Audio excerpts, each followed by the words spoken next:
ഞാൻ MLA ആയപ്പോഴും മന്ത്രി ആയപ്പോഴും എൻ്റെ കഴിവിൻ്റെ പരമാവധി ചെയ്യാൻ ശ്രമിച്ചിട്ടുണ്ട്. അത് ഈ നാട്ടിലെ കോൺഗ്രസ്സുകാർക്കും കമ്മ്യൂണിസ്റ്റുകാർക്കും എല്ലാം അറിയുന്ന കാര്യമാണ്.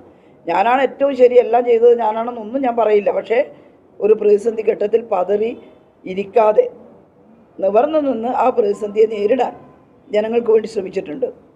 അത് ഞാനൊരു MP ആയാലും ചെയ്യും, ജനങ്ങളുടെ കൂടെ ഉണ്ടാകും. പക്ഷേ ഈ ജാതി വ്യക്തിഹത്യ ഞാൻ ജീവിതത്തിൽ ആദ്യമായിട്ട് നേരിടുക, ജീവിതത്തിൽ ആദ്യമായിട്ട്. അത്ര വൃത്തികെട്ട ഒരു സംഘമാണ് അവർ. നിങ്ങളെങ്ങനെയാണ് അവർക്ക് വോട്ട് ചെയ്യാമെന്നാണ് ഞാൻ ചോദിക്കുന്നത്. നിങ്ങളുടെ പൊളിറ്റിക്സ് ഏതായാലും അത്രേ ഞാൻ ചോദിക്കുന്നുള്ളൂ. ഇലക്ഷൻ അല്ലേ, ഇനി 5-8 ദിവസം ഇലക്ഷൻ ഉള്ളത്. നമ്മൾ അവർക്കെതിരെ എന്ത് സമരം ചെയ്യാൻ?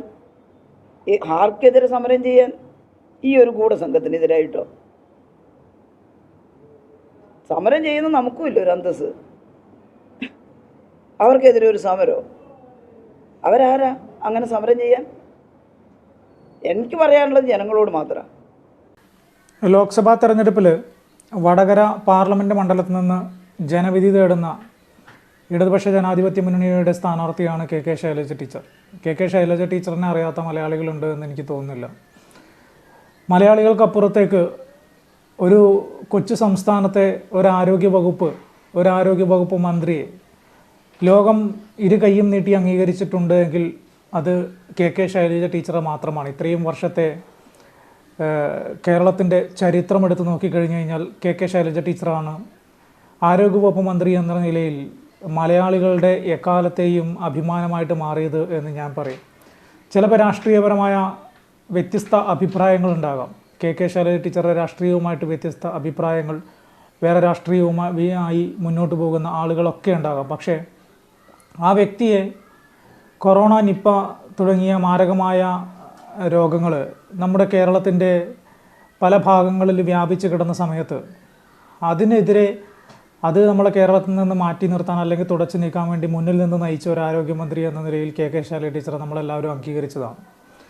ഒരുപക്ഷെ എൻ്റെ രാഷ്ട്രീയമായിരിക്കില്ല ഈ വീഡിയോ കാണുന്ന പലരുടെയും രാഷ്ട്രീയം.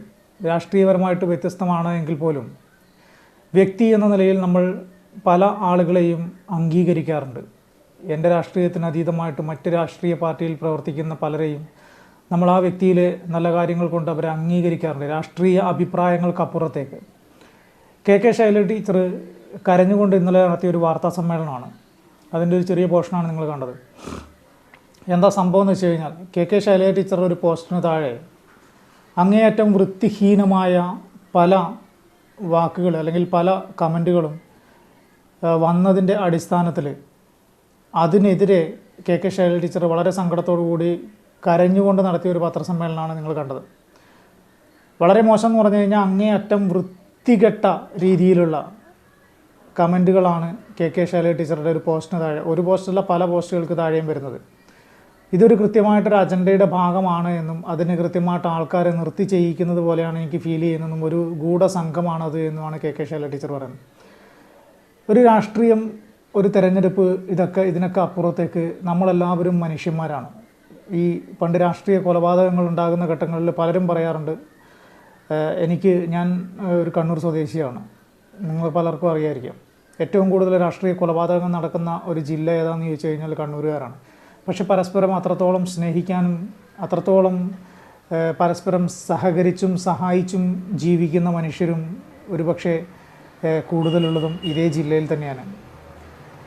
അപ്പോൾ ഞാൻ പറഞ്ഞു വരുന്നത് വെച്ച് കഴിഞ്ഞാൽ, രാഷ്ട്രീയ കൊലപാതകങ്ങൾക്കപ്പുറത്തേക്ക്, രാഷ്ട്രീയപരമായ വ്യക്തിഹത്യകൾക്കപ്പുറത്തേക്ക് എല്ലാവരും മനുഷ്യരാണ് എന്ന് മനസ്സിലാക്കി പെരുമാറാനുള്ള ഒരു സഹിഷ്ണുത മനോഭാവം എല്ലാ മനുഷ്യർക്കും ഉണ്ടാകണം എന്നൊരു റിക്വസ്റ്റാണ് ഞാൻ വെക്കുന്നത്. രാഷ്ട്രീയമായിരിക്കാം, ഒരു രാഷ്ട്രീയ തെരഞ്ഞെടുപ്പ് പ്രചാരണ കാലഘട്ടത്തിലെ ചില ആളുകളുടെ ആ ഒരു പ്രചാരണ ചൂടിലുള്ള എതിർ സ്ഥാനാർത്ഥിയോടുള്ള അവരുടെ രാഷ്ട്രീയത്തോടുള്ള വ്യക്തിവിരോധത്തിൻ്റെയൊക്കെ പേരിൽ വരുന്ന കാര്യങ്ങളായിരിക്കും അവർ കമൻസായിട്ട് പല സാധനത്തിൻ്റെയും താഴെ കൊണ്ടിടുന്നത്. പക്ഷേ അവരൊരു കാര്യം മനസ്സിലാക്കണം, അവരും കുടുംബമുള്ളവരാണ്, അവരുടെ വീട്ടിലും സ്ത്രീകളുണ്ട്.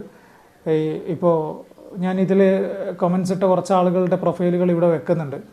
ആ പ്രൊഫൈലിൽ പരിചയമുള്ള ആളുകൾ, ഞാൻ ആ പ്രൊഫൈൽ ഇവിടെ പ്ലേ ചെയ്യുമ്പോൾ നിങ്ങളിൽ പലർക്കും അത് പരിചയമുള്ള ആളുകളായിരിക്കാം.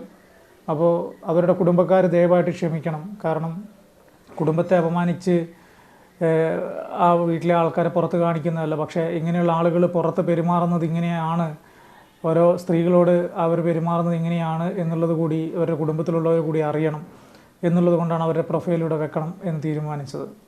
കാരണം വളരെ മോശമായ ഒരു രീതിയിൽ അങ്ങേയറ്റം എന്താ പറയുക, വളരെ മോശം എന്ന് തന്നെ പറയണം, അങ്ങനെയുള്ള ചില പെരുമാറ്റങ്ങൾ, ചില കമൻസുകൾ ഇട്ട ആളുകളുടെ പ്രൊഫൈലുകളാണ് ഞാൻ ഇനി ഇവിടെ വെക്കാൻ പോകുന്നത്. നമുക്കത് കാണാം. ടീച്ചറിൻ്റെ കുത്തിറങ്ങിയോ എന്ന് ചോദിക്കുകയാണ് ഫൈസൽ ഫൈസി. അങ്ങനെ പലരും ഇട്ട കമൻസിൻ്റെ സ്ക്രീൻഷോട്ടുകളാണ് ഞാനിപ്പോൾ ഇവിടെ വെച്ചിരിക്കുന്നത്. നിങ്ങൾക്കിത് വായിക്കാൻ പറ്റും. കൊറോണ, മൈരത്തി, അങ്ങനെ തുടങ്ങി വളരെ മോശമായ രീതിയിലുള്ള പല കമൻസും ഇതിനകത്ത് നിങ്ങൾക്ക് കാണാൻ പറ്റും. നമ്മൾ പല വീഡിയോയുടെ താഴെയും പലപ്പോഴും രാഷ്ട്രീയ വിയോജിപ്പുകൾ രേഖപ്പെടുത്താറുണ്ട്. പക്ഷേ ഇതിനകത്ത് എഴുതിയ ഓരോ ആൾക്കാരിട്ടേക്കുന്ന കമൻറ്റ് അത് നിങ്ങൾക്ക് വായിക്കാൻ വേണ്ടിയാണ് ഇത് സ്ക്രീൻഷോട്ട് അടിച്ച് ഇവിടെ ഇട്ട് തന്നിരിക്കുന്നത്. എത്രത്തോളം മോശമായിട്ടാണ് ഒരു സ്ത്രീയുടെ പോസ്റ്റിന് താഴെ കമൻസ് ഇട്ടിരിക്കുന്നത് എന്ന് നിങ്ങൾക്ക് ഇതിൽ നിന്ന് വായിച്ചാൽ മനസ്സിലാവും. കുറച്ച് പോസ്റ്റുകൾ മാത്രമാണ് ഇപ്പോൾ ഇവിടെ ഷെയർ ചെയ്യുന്നത്.